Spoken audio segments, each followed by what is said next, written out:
ہر روز ایک نیا دن طلوع ہوتا ہے، ایک نیا سورج نکلتا ہے، ایک نئی صبح انسان پہ طلوع ہوتی ہے، اس پیغام کے ساتھ کہ آج کا دن پھر زندگی کا موقع مل گیا، جینے کا موقع دیا گیا، پھر دنیا میں بیدار کیا گیا، تو اپنے رب کی طرف رجوع کرو۔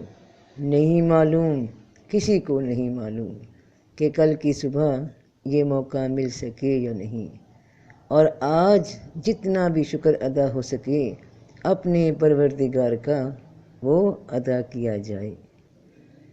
نفس کو قابو کرنے کے طریقے انسان کھنگالتا رہتا ہے، جا بجا باتیں سنتا ہے، کبھی کسی مشق کی کوشش کرتا ہے، کبھی کوئی طریقہ اپناتا ہے، اور اس کا علاج رب پاک نے بڑے سادے لفظوں میں اپنے بندے کو بتا دیا۔ صبح سویرے سورج طلوع ہونے سے پہلے، جسے ڈان ٹائم بھی کہا جاتا ہے، سحر خیزی، صبح سویرے یہ جادو کا وقت ہے جو انسان پہ وہ اثر دکھاتا ہے جو اس کے نفس امارہ کو قابو کرنے میں مدد دیتا ہے۔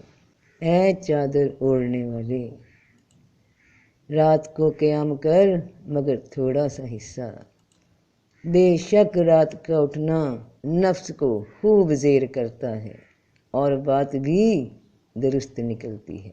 نماز سے پہلے نیت میں ایک دعا مانگی جاتی ہے۔ سب سے یکسو ہو کر میں نے اپنے منہ کو اسی کی طرف متوجہ کیا جس نے آسمانوں اور زمین کو بنایا، اور میں شرک کرنے والوں میں سے نہیں ہوں۔ اے اللہ، میں مشرکوں میں سے نہیں۔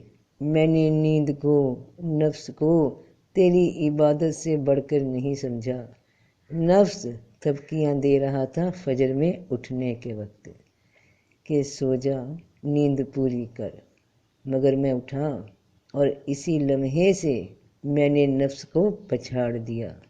صبح کے آغاز سے ہی نفس کے سر کو کچل دیا، نیند کو چھوڑا اور نماز کے لیے اٹھ بیٹھا، کیونکہ میں مشرکوں میں سے نہیں۔ نفس کو خدا نہیں بنایا، نیند کو ترجیح نہیں دی تیری عبادت کے سامنے، تیرے حکم کے سامنے۔ رات کا اٹھنا سب سے قوی ہتھیار ہے، سب سے مضبوط ہتھیار ہے نفس کے وار کو کمزور کرنے کا۔ اور یاد رکھنا کہ آغاز اچھا تو انجام اچھا۔